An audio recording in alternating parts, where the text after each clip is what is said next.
بڑے ہی انوکھے قصے لے کر ہم آپ کے لیے حاضر ہوں گے۔ قرآنی واقعات ہیں، توجہ کے ساتھ سنیں گے تو انشاءاللہ بہت کچھ سیکھنے کو ملے۔ آج ایک بڑے عجیب و غریب تابوت کی بات کرنی ہے۔ جی ہاں، ایک ایسا باکس، ایک ایسا تابوت جس کا ذکر قرآن میں موجود ہے اور اسے تابوت سکینہ کہتے ہیں۔ اس تابوت میں کیا ایسا تھا؟ آئیے سنیے۔ آپ سے گزارش ہے کہ جب بھی یہ ویڈیو کلپ آپ دیکھ پائیں تو اپنے دوست احباب کو، بلکہ ہو سکے تو اپنے گھر والوں کو جمع کر کے قرآن کے اس واقعے کو سنیے گا، تاکہ قرآن کے نور سے ہم سب کے دلوں کو جلا ملے۔ تابوت سکینہ یہ شمشاد کی لکڑی کا ایک صندوق تھا جو حضرت آدم علیہ السلام پر نازل ہوا تھا۔ یہ آپ کی آخر زندگی تک آپ کے پاس ہی رہا، پھر بطور میراث یکے بعد دیگرے آپ کی اولاد کو ملتا رہا، یہاں تک کہ یہ حضرت یعقوب علیہ السلام کو ملا، اور آپ کے بعد آپ کی اولاد بنی اسرائیل کے قبضے میں رہا، اور حضرت موسیٰ علیہ السلام کو مل گیا تو آپ اس میں تورات شریف اور اپنا خاص سامان رکھنے لگے۔ یہ بڑا ہی مقدس اور بابرکت صندوق تھا۔ بنی اسرائیل جب کفار کے لشکروں کی کثرت اور شوکت دیکھ کر سہم جاتے تھے، ڈر جاتے تھے، اور ان کے سینوں میں دل دھڑکنے لگتے، تو وہ اس صندوق کو، اس باکس کو اپنے آگے رکھ لیتے، تو اس صندوق سے ایسی رحمتوں اور برکتوں کا ظہور ہوتا تھا کہ دلوں میں سکون و اطمینان کا سامان پیدا ہو جاتا تھا۔ لرزتے ہوئے دل پتھر کی چٹانوں سے زیادہ مضبوط ہو جاتے تھے، اور جس قدر صندوق آگے بڑھتا تھا، آسمان سے نصر من اللہ و فتح قریب کی بشارت عظمی نازل ہوا کرتی اور فتح مبین حاصل ہو جایا کرتی تھی۔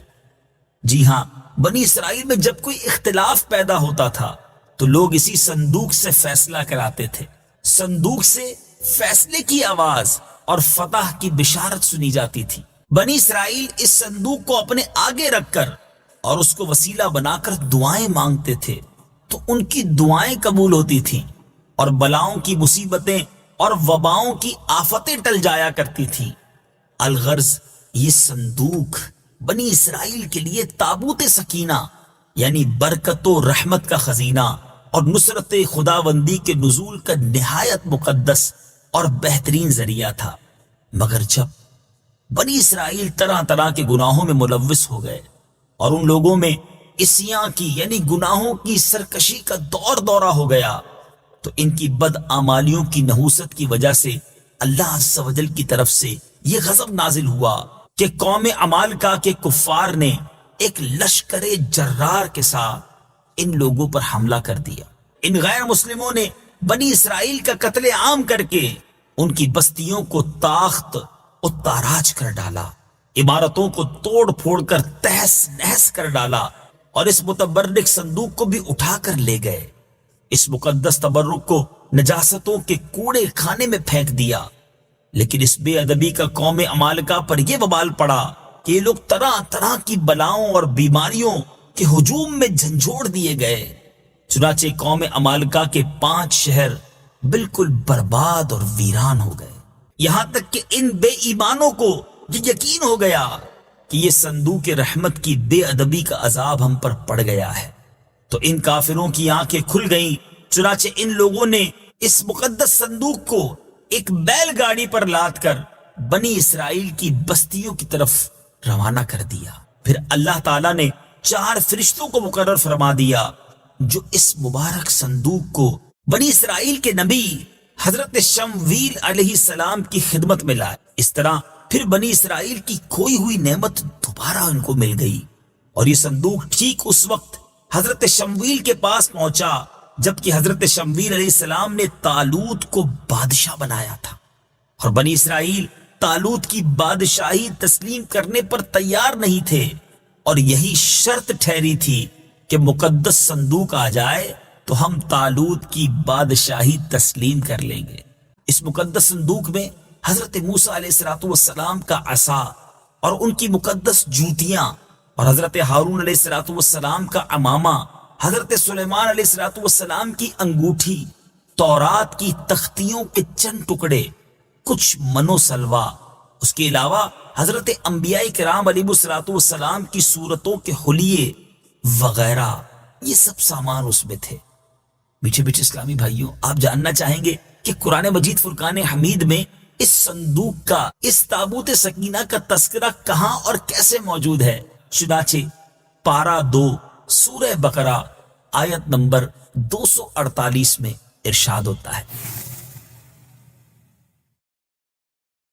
وقال لهم نبيهم إن آية ملكه أن يأتيكم التابوت فيه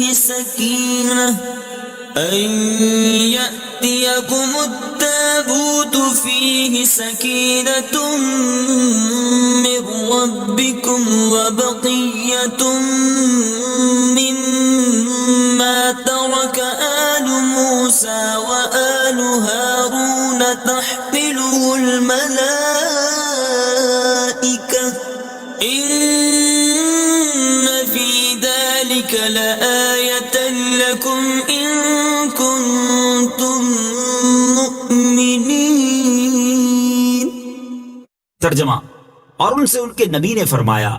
اس کی بادشاہی کی نشانی یہ ہے کہ تمہارے پاس وہ تابوت آ جائے گا جس میں تمہارے رب کی طرف سے دلوں کا چین ہے، اور معزز موسیٰ اور معزز ہارون کی چھوڑی ہوئی چیزوں کا بقیہ ہے۔ فرشتے اسے اٹھائے ہوئے ہوں گے، بے شک اس میں تمہارے لیے بڑی نشانی ہے اگر تم ایمان والے ہو۔ میٹھے میٹھے اسلامی بھائیوں، آپ نے قرآن پاک کی تلاوت بھی سنی اور یہ مبارک واقعہ بھی سنا۔ اب آئیے اس مبارک واقعے سے ہمیں کیا درس ملتا ہے؟ اس واقعے سے ہمیں چند پیارے پیارے مدنی پھول ملتے ہیں۔ معلوم ہوا کہ بزرگوں کے تبرکات کی خداوند قدوس کے دربار میں بڑی عزت و عظمت ہے، اور ان کے ذریعے مخلوق خدا کو بڑے بڑے فیوز و برکات حاصل ہوتے ہیں۔ ذرا غور تو کیجئے نا کہ یہ صندوق جس میں حضرت موسیٰ علیہ السلام کی مبارک جوتیاں ہیں، آپ کا عصا اور حضرت ہارون علیہ السلام کا عمامہ ہے، تو اللہ تبارک و تعالیٰ کی بارگاہ میں یہ صندوق اس قدر مقبول، مکرم اور معظم ہو گیا کہ فرشتوں نے اس کو اپنے نورانی کندھوں پر اٹھا کر حضرت شمویل علیہ السلام کے دربار نبوت میں پہنچایا، اور خداوند قدوس نے قرآن مجید میں اس بات کی شہادت دی، یعنی مومنوں کے قلوب کا اطمینان اور ان کی روحوں کی تسکین کا سامان تھا۔ مطلب یہ کہ اس پر رحمت الہی کے انوار و برکات کا نزول اور اس پر رحمتوں کی بارش ہوا کرتی تھی۔ تو معلوم ہوا کہ بزرگوں کے تبرکات جہاں اور جس جگہ بھی ہوں گے، ضرور ان پر رحمت خداوندی کا نزول ہوگا، اور اس پر نازل ہونے والی رحمتوں اور برکتوں سے مومنین کو سکون قلب اور اطمینان روح کے فیوز و برکات ملتے ہیں۔ دوسری بڑی پیاری بات جو اس مبارک واقعے سے سیکھنے کو ملتی ہے کہ جس صندوق میں اللہ والوں کے لباس، عصا اور مبارک جوتیاں ہوں، جب اس صندوق پر اطمینان کا سکینہ اور انوار و برکات کا خزینہ خدا کی طرف سے اترنا قرآن سے ثابت ہے، تو بھلا جس قبر میں ان بزرگوں کا پورا جسم رکھا ہوگا،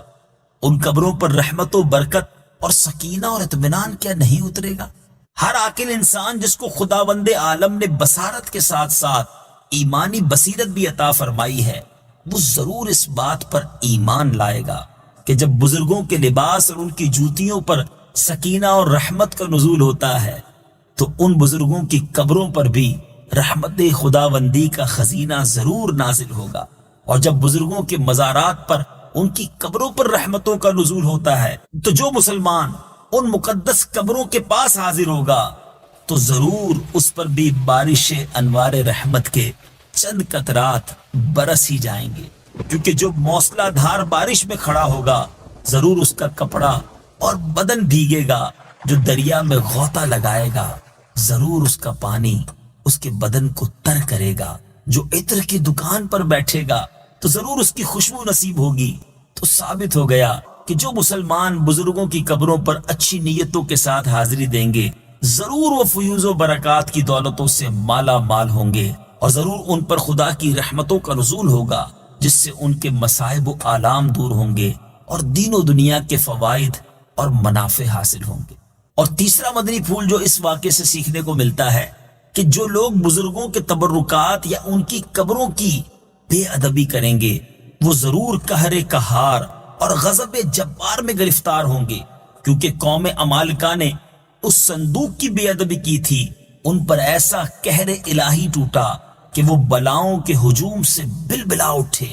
اور کافر ہوتے ہوئے انہوں نے اس بات کو مان لیا کہ ہم پر بلاؤں اور وباؤں کا حملہ اسی صندوق کی بے ادبی کی وجہ سے ہوا ہے۔ چنانچہ اسی لیے انہوں نے اس صندوق کو بیل گاڑی پر لاد کر بنی اسرائیل کی بستی کی طرف واپس بھیج دیا تاکہ وہ غضب الہی کی بلاؤں کے پنجائے قہر سے نجات حاصل کر سکے۔ چوتھی بات، جب اس صندوق کی برکت سے بنی اسرائیل کو فتح مبین ملتی تھی تو ضرور بزرگوں کی قبروں سے بھی مومنین کی مشکلات دفع ہوں گی اور مرادیں پوری ہوں گی، کیونکہ ظاہر ہے کہ بزرگوں کے لباس سے کہیں زیادہ اثر رحمت بزرگوں کے بدن میں ہوگا۔ اور پانچویں بات، اس واقعے سے یہ بھی معلوم ہوا کہ جو قوم سرکشی اور عصیان کے طوفان میں پڑ کر اللہ اور رسول کی نافرمان ہو جاتی ہے اس قوم کی نعمتیں چھین لی جاتی ہیں۔ چنانچہ آپ نے سنا کہ جب بنی اسرائیل سرکش ہو کر خدا کے نافرمان ہو گئے اور قسم قسم کی بدکاریوں میں پڑ کر گناہوں کا بھوت ان کے سروں پر عفریت بن کر سوار ہو گیا تو ان کے جرموں کی نحوستوں نے انہیں یہ برا دن دکھایا کہ صندوق سکینہ ان کے پاس سے قوم عمالقہ کے بے ایمان لوگ اٹھا کر لے گئے، اور بنی اسرائیل کئی برسوں تک اس نعمت عظما سے محروم ہو گئے۔ میٹھے میٹھے اسلامی بھائیوں اور مدنی چینل کے ناظرین، قصہ سنا ہے قرآن کا۔ انشاءاللہ عز و جل اگلی باری میں ایک اور واقعہ، ایک اور قصہ قرآن کا لے کر حاضر ہوں گے انشاءاللہ۔